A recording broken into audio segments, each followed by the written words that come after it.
여러분, 오늘은 정말 중요한 소식 하나 전해드리려고 합니다. 올해 4월 1일부터 약물 운전에 대한 처벌이 크게 강화됩니다. 여기서 말하는 약물이란 마약 같은 불법 약물만 얘기하는 게 아닙니다. 우리가 평소에 먹는 감기약, 수면제, 진정제 같은 일반 의약품도 해당됩니다. 그래서 오늘은 이 내용을 자세히 알려드리겠습니다. 어르신들께서 꼭 아셔야 할 내용이니까 끝까지 시청해주세요. 먼저 왜 이런 법이 강화됐는지 말씀드리겠습니다.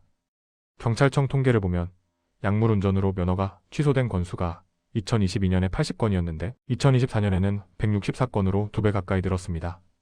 사고 건수도 2019년 2건에서 2024년 23건으로 크게 증가했습니다. 그만큼 약물 운전이 심각한 사회 문제가 되고 있다는 뜻입니다. 자, 그러면 구체적으로 뭐가 달라지는지 설명드리겠습니다. 첫 번째, 처벌 수위가 확 올라갑니다. 지금까지는 약물 운전을 하면 3년 이하 징역 또는 1,000만 원 이하 벌금이었습니다. 그런데 4월 1일부터는 5년 이하 징역 또는 2천만 원 이하 벌금으로 바뀝니다. 징역은 2년이 늘고 벌금은 2배가 되는 겁니다. 두 번째, 측정 거부하면 똑같이 처벌받습니다.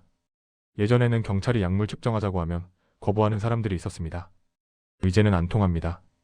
정당한 이유 없이 측정을 거부하면 실제로 약물 운전을 한 것과 똑같은 처벌을 받습니다. 이걸 약물 측정 불응죄라고 합니다.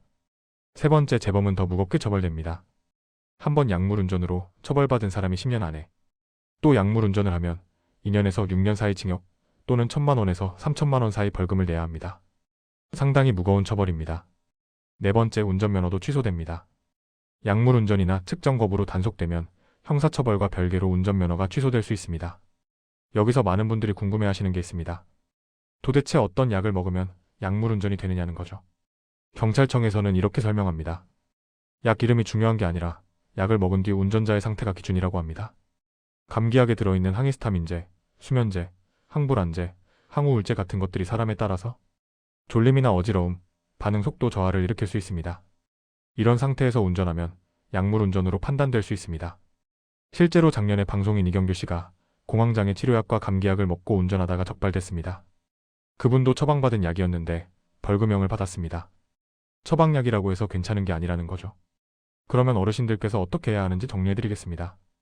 첫째, 약을 드시고 졸리거나 어지럽거나 뭔가 평소와 다르다 싶으면 절대 운전하지 마세요. 이게 가장 중요합니다. 둘째, 운전을 꼭 해야 하는 상황이라면 의사 선생님이나 약사에게 미리 물어보세요. 이 약 먹고 운전해도 되는지 확인하시는 겁니다. 셋째, 약 봉투나 설명서에 운전 관련 주의사항이 있는지 꼭 확인하세요. 졸음 유발이라든지 기계 조작 주의라든지 이런 문구가 있으면 운전을 삼가시는 게 좋습니다. 넷째, 몰랐다고 해서 봐주지 않습니다.